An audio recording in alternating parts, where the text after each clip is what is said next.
Hello and welcome to the SM Astro Channel. In this video, we will learn about the various combinations that indicate love marriage. In a different video, we had learnt about various combinations which indicate love relationship or a love affair. Now for that relationship to convert into a love marriage, there are different combinations which we can check in the chart. Let us begin with the first and the most important rule and the most common rule. You will find this being applicable in many charts, whether be it in the charts of celebrities or your friends or family. You will find this rule working in most of the charts.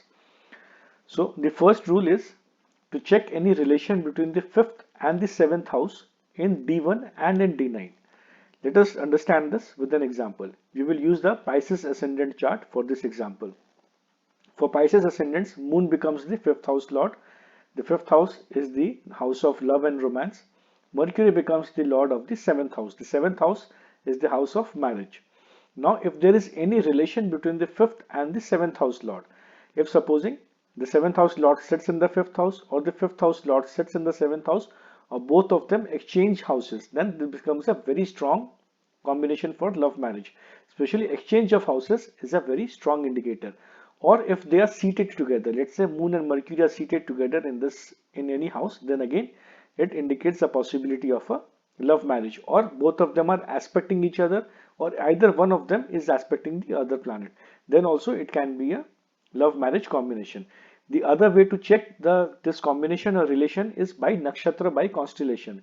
If supposing the fifth house lord, in this example here Moon, sits in the constellation or the nakshatra of Mercury. So what are the nakshatras of Mercury? The nakshatras of Mercury are Jyeshtha, Ashlesha and Revati. So if Moon sits in any of this nakshatra, Moon, or if Mercury sits in the nakshatra of Moon, that is Rohini, Hashta or Shravan, again a relationship is formed. So basically check any kind of relation between the fifth and the seventh house lord in the D1. Also, if you do not find any such combination in the D1, then check for any relation in the D9. Now remember the fifth and the seventh house lords, it is Moon and Mercury in this example. Let's say this is the D9 chart. If supposing they are seated together in the D9 chart, or they are aspecting each other, or one of the planets is aspecting each other, or they exchange houses, any kind of relation between them in the D9 chart also can indicate a possibility of a love marriage. Now the way we check the fifth and the seventh house lord in the D1, similarly we will check the fifth and the seventh house lords of the D9 chart as well. Now in this D9 chart, Jupiter becomes the fifth house lord, Venus becomes the seventh house lord. Now if Jupiter and Venus are seated together or forming any kind of relation in the D9 chart or in the D1 chart, again this can indicate love marriage. Like if Jupiter and Venus are aspecting each other, one of them is aspecting the other planet, or they are seated together, or they are in the constellation of each other, or there is any kind of house exchange between them, then again it indicates the possibility of a love marriage. So basically, let me repeat this rule. This is a very important rule, very common rule, and very simple to understand. Just check for any relation between the fifth house lord and the seventh house lord in D1, and check it again in D9 also. If there is a relation between these lords in both the charts, then again the possibility becomes stronger. If you do not find any relation between them, then second step, go to the second step, check the relation between the fifth and the seventh house lord of the D9 chart in D9 and in D1 as well. If in either of the charts you find any correlation between them, again it can indicate a possibility of a love marriage.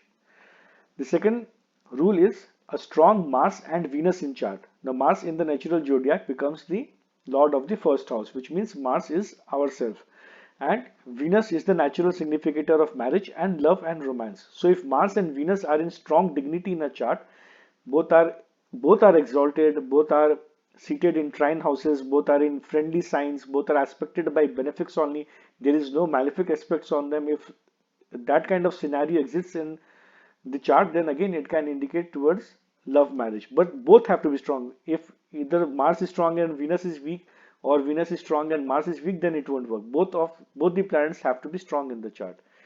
Now check for any relation between the first house and the seventh house lord. The third rule is checking any relation between the first and the seventh house lord.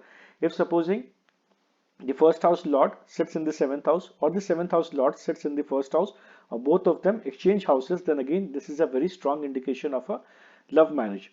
Now for this rule, I do not see it being applied in the D9 chart. Like for the first rule, we check the 5th and the 7th house Lord relation in the D1 and D9 both. But for the 1st and the 7th house Lord rule, you would check this only in the D1 chart.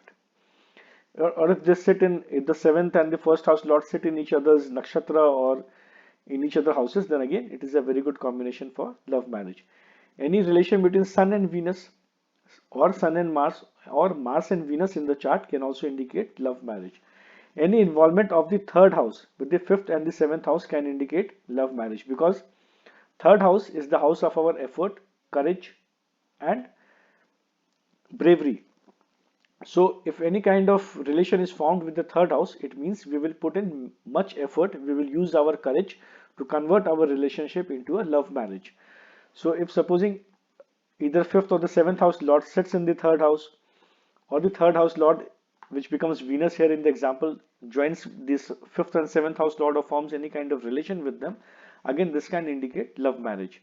Similarly, if the 11th house Lord forms any relation, in this example Saturn becomes the 11th house. So if the 11th house Lord joins the 5th or the 7th house or forms any kind of relation with them, then again this can indicate towards a love marriage, because the 11th house is the house of our desires and gains.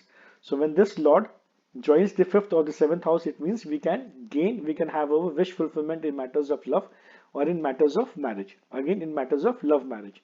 So therefore any kind of relation with the third house or the 11th house of the 5th and the 7th house can indicate love marriage. Now, more the combinations in the chart, the stronger the possibility of love marriage. Any one single yoga sometimes is not capable of giving the fruits.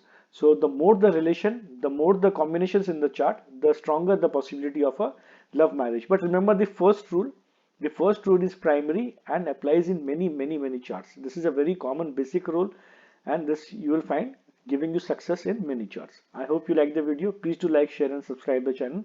Thank you for watching.